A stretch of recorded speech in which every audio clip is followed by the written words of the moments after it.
Relevancy of confession. In last session, I told you about what are the major changes that have been done in the definition of confession, what has been included, and what are those points that make confession not admissible. Okay जिसमें हमने major factor जो study किया था वो किया था coercion. अगर coercion factor है तो उस कन्फेशन को वैलिड कन्फेशन नहीं माना जाता. दो students who have not watched my previous और last session, on the top you see that link, go and watch the last session. Confession को मैंने बहुत डिटेल में समझाया था. कन्फेशन क्या होता है? एक तरीके का कबूलनामा होता है जो कि पुलिस कस्टडी में एक्यूज द्वारा किया जाता है. बट अगर पुलिस कस्टडी में एक्यूज को किसी भी प्रकार का दबाव, प्रेशर, जिसको हम कोर्जन में कहते हैं, फियर दिखाया जाए या फिर इंड्यूसमेंट दिखाई जाए, थ्रेट दिखाया जाए, तो उस कन्फेशन को, उस कबूलनामे को हम वैलिड नहीं मानते, because that was not done intentionally. Accused ने वो एक डर या एक प्रेशर में आके कन्फेशन या स्टेटमेंट दी है और उस कन्फेशन को लीगल तौर पर एक्सेप्ट नहीं किया जाता है. और इसी लिए जो हमारा कोर्ट्स जजमेंट आएगी या प्रोसीजर ऑफ कोर्ट्स है वो फेयर ट्रायल रहना चाहिए, उसके मुद्देनजर ये प्रिंसिपल बनाया गया. Accepted. Now we will see कि कन्फेशन में एड ऑन क्या क्या किया गया है, कैसे कन्फेशंस या कैसे कबूलनामा एक्सेप्ट माना जाएगा, एडमिसिबल माना जाएगा. उसको जो है कोर्ट एडमिट करती है कि हाँ, अगर इस वजह से या इस इन्वायरमेंट में एक एक्यूज्ड ने कुछ भी स्टेटमेंट को कन्फेस किया है तो उसको हम एडमिट करते हैं, वो एक एविडेंशियल तौर पर रेलिवेंट है. Right?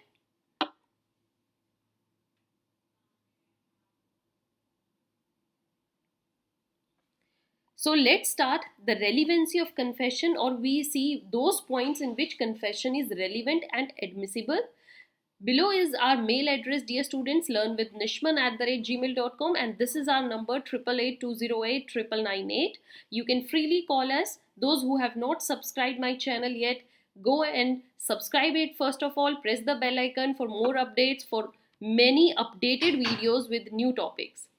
Now here, the very first thing is, what are the modifications to admissibility of statements?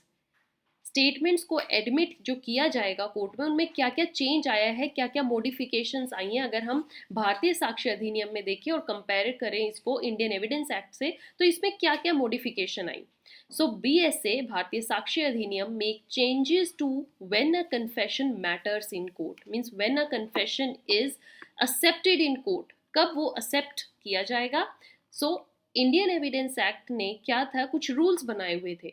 But जो भारतीय साक्ष्य अधिनियम है, इन रूल्स को थोड़ा और चेंज करता है, मॉडिफाई करता है. इसमें थोड़े बहुत और एडिशन किए जाते हैं कि अगर इन सिचुएशंस में भी कन्फेशन किया जाएगा उसको भी हम एडमिट मानेंगे, मतलब उसको भी एक्सेप्टेड मानेंगे.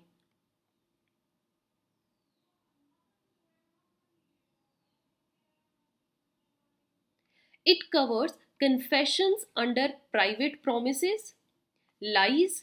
सपोज कीजिए कि कोई कन्फेस कर रहा है और वो ये कह के कर रहा है कि ये मैं तुम्हें सीक्रेटली बता रहा हूँ, या keep this secret.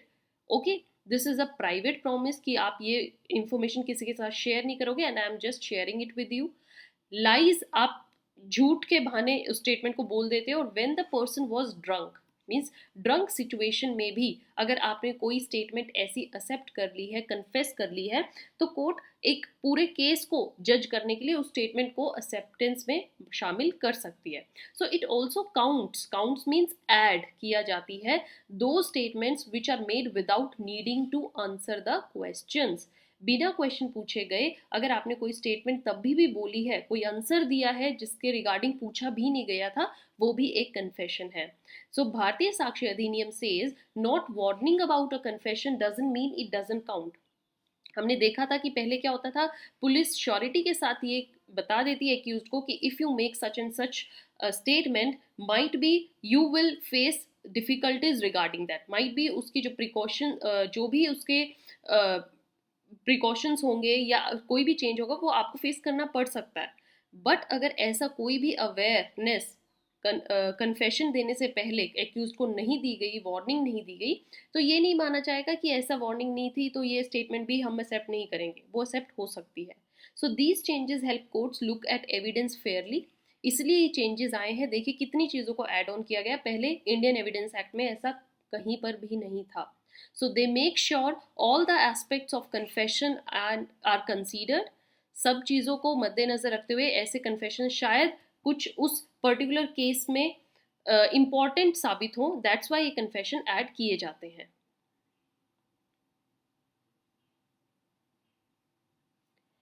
Now expanded relevancy of confession, जो अब चेंज आया है, ऐसे कन्फेशंस जो कि रेलिवेंट होते हैं। इंडियन एविडेंस एक्ट में भी रेलिवेंट कन्फेशंस मैंने पढ़ाए थे आपको।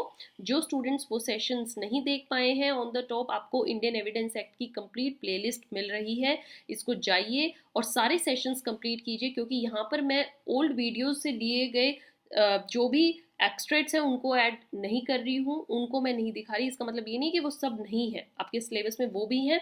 यहाँ पर वो expanded definition and I am just here sharing the add on information. So जो अपडेटेड भारतीय साक्ष्य अधिनियम आया है उसमें क्या क्या इंक्लूड किया गया, ऐसे कन्फेशन भी इंक्लूड किए गए जो अब इम्पॉर्टेंट हैं। और वो न्यू सिचुएशन कौन कौन सी हैं देखिए। These are these confessions made under promise of secrecy. अगर आपको पुलिस ये बोलती है कि ये हम बात को सीक्रेट रखेंगे, अगर आप हमें बताएंगे ये कहीं पर भी डिस्क्लोज नहीं होगी, तो वो कन्फेशन माना जाता है, it will be accepted, it is counted. Confessions obtained through deception. Next is confessions made by an accused person who was intoxicated at the time, drunk situation में है and still वो person अगर कोई statement दे रहा है तो वो confession होगा। Confession made in response to the question that the accused was not required to answer। आपको उस क्वेश्चन का आंसर नहीं करना था एंड स्टिल अगर आपने कोई इंफॉर्मेशन ऐसी है जो पुलिस कस्टडी में पुलिस से शेयर करी है, वो भी एक कन्फेशन मानी जाती है। So here